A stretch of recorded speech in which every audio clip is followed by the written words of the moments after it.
જય શ્રી કૃષ્ણ. જય દ્વારકાધીશ મિત્રો. આજે આપણે અધ્યાય 13નો ત્રીજો શ્લોક સમજીશું.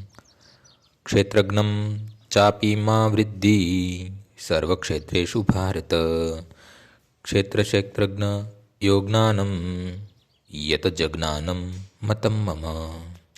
હે ભારત, તારે જાણવું જોઈએ કે હું પણ સર્વ શરીરોનો જ્ઞાતા છું અને આ શરીર તથા તેના જ્ઞાતાને જાણી લેવાને જ જ્ઞાન કહેવામાં આવે છે. આ મારું મંતવ્ય છે. શરીર અને શરીરનો જ્ઞાતા આત્મા તથા પરમાત્મા સંબંધી વિષયની ચર્ચા દરમિયાન આપણે અભ્યાસ કરવા માટેના 3 વિભિન્ન વિષયો મળે છે: ભગવાન, જીવ અને જડ પદાર્થ. દરેક કર્મક્ષેત્રમાં પ્રત્યેક શરીરની અંદર 2 આત્માઓ હોય છે: વ્યક્તિગત આત્મા તથા પરમાત્મા. પરમાત્મા પૂર્ણ પુરુષોત્તમ પરમેશ્વર શ્રી કૃષ્ણના પૂર્ણ અંશ હોવાથી કૃષ્ણ કહે છે, હું જ્ઞાતા તો છું જ, પરંતુ શરીરનો વ્યક્તિગત એવો જ્ઞાતા નથી. હું જ પરમ જ્ઞાતા છું. હું શરીર માત્રમાં પરમાત્મા તરીકે વિદ્યમાન છું.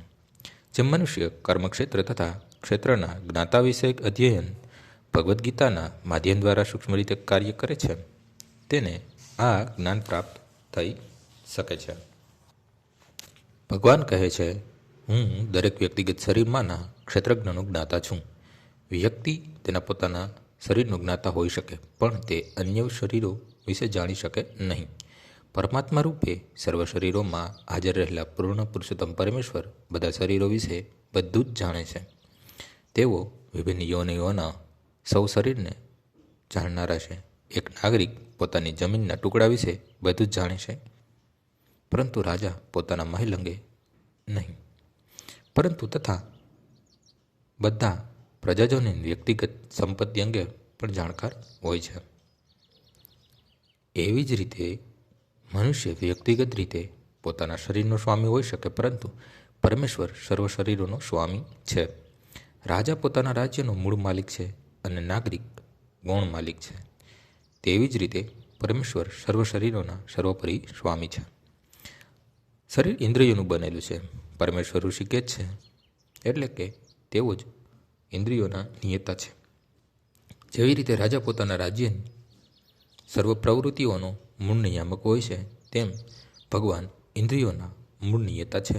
પ્રજાજનો ગૌણ અથવા ઉપનિયંતાઓ છે. ભગવાન કહે છે, હું પણ જ્ઞાતા છું. આનો અર્થ એ છે કે તેઓ પરમ જ્ઞાતા છે. વ્યક્તિગત જીવ કેવળ પોતાના જ શરીર વિશે જાણે છે. આજનો શ્લોક અહીં પૂર્ણ થાય છે. આવતીકાલે ફરીથી સવારે 6 વાગ્યે મળીશું. જય શ્રી કૃષ્ણ. શ્રી રામ શ્રી